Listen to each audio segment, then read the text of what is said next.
Communication is our biggest weakness. That's not like the number, but that's something that lately this has been just really hammered home to me, working with horses and working with humans. And communication is a much more complex issue than I think many of us give it credit for.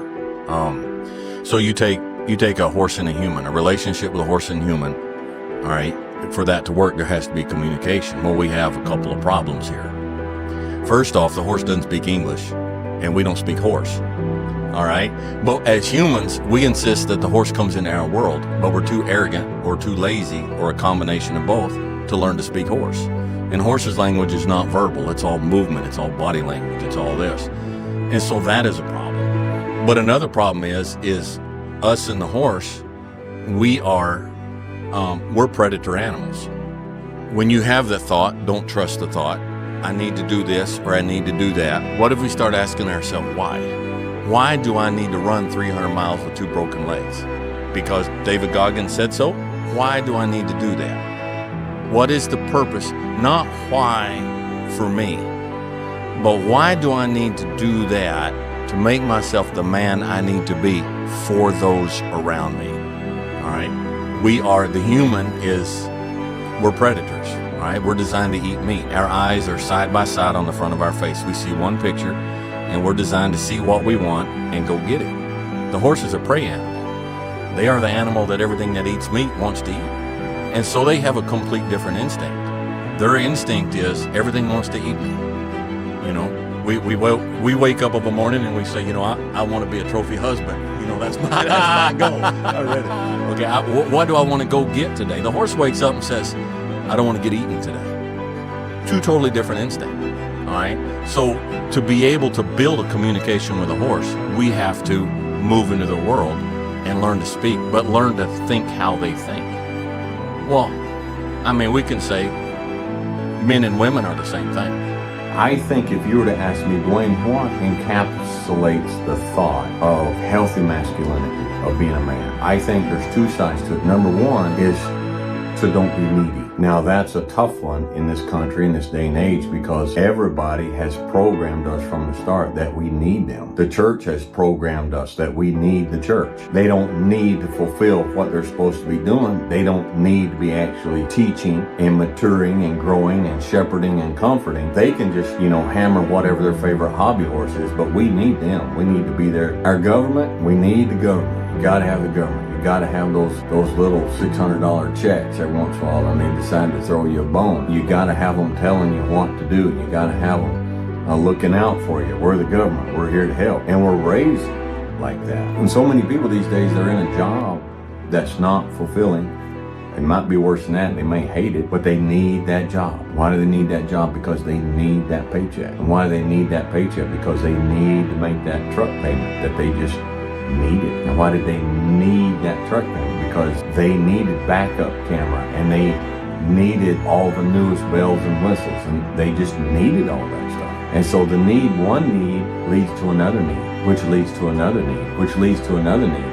And all these are links in the chain that imprison you and bind you. And we need, my wife has said, and I'm not speaking out of turn here, she'll very openly, very publicly, she has said, we've been married for 32 years, and the biggest difficulty that she has had throughout our entire marriage is her sense that I didn't need her. Now, I'm going to say something here, and I want you to listen. I don't want you to knee-jerk, okay? I want you to just stop and listen and contemplate and meditate on what I'm saying. I never have needed her. Anyway, so you sort of put your hand firmly, upper hind leg, slide it down, little pinch at the ankle, little pull, do this. So you need to feel relaxed as you walk up to the horse. You need to imagine that the horse is going to do this. You need to make it comfortable for it. It needs to be comfortable with you, so on and so forth. And I remember walking up to the horse and thinking, if this horse doesn't like me, that's a comment on me.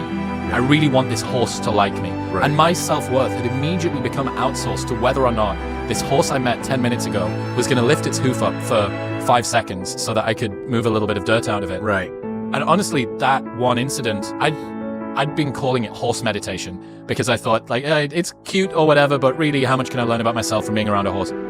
That one incident, I must think about it every week, every couple of weeks. This need to be wanted, this need to be accepted, this outsourcing of my own self-esteem to something else, and this sort of derogation of how I felt about myself. Right. Based on whether or not a horse lifted its foot up or didn't. Right. And thankfully it did. Yeah. But it just really made me think about, where do we put our sense of self-worth, and the fact that you have this creature who is, as you say, kind of just reflecting you Right. back at you. Right. There's nowhere to hide anymore from the way that you're behaving, especially if you can clamp down the anger or the aggression or the sadness or the whatever, but inside it's still burbling and vibrating. Well, I suspect, I mean, you and I, we only met today, all right? But you strike me as the kind of person that you don't very often approach another man like that. Like, my self-worth is predicated on whether this guy respects me or not. Okay, especially another alpha. Okay? Now, horse is not an alpha. But I've always wanted her. Now let's stop and boil this down. I mean, you're taught by books, you're taught by movies, you're taught by television programs, you know, that I need you, I need you. Well, if I need you, then I'm keeping you there for me. You are all about me. It's complete selfishness. So if you have developed a relationship to where you emotionally need your spouse, your significant other, that's not healthy.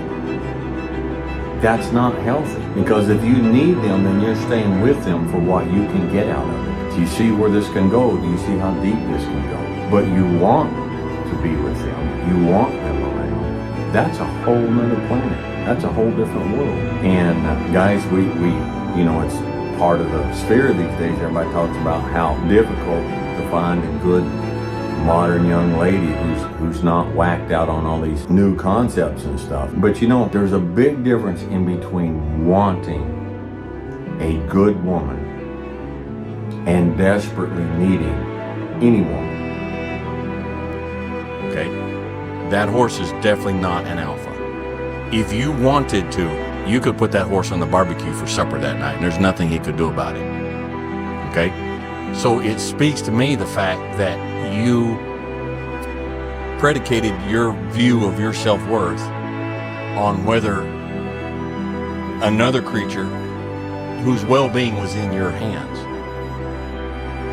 liked you or accepted you or not. Does that make sense? It really does. And I've been thinking and talking about this a lot recently. There is a category of people, of which I'm one, who see other people's emotional states as our responsibility. Right. If you're not happy, I'm not happy. Right. And if you're not happy, I have to fix it. Right. And that's noble in some ways, but it's only noble if it's a choice. If you're choosing to do it to help, if it's a compulsion, if you're forced to do it through some sense of obligation or whatever, it's not, even though the outcome may be good, it's not quite as virtuous as it may seem. Well, it becomes unvirtuous when your help of others is about you. I do this because it makes me feel better. I do this because it gives me purpose in life. I do this because you're going to like me more, or you're going to respect me more. That's where it becomes a problem. But it's not a problem if it's just, empathy. And so, yeah, I don't know where I was going with that, but there you go.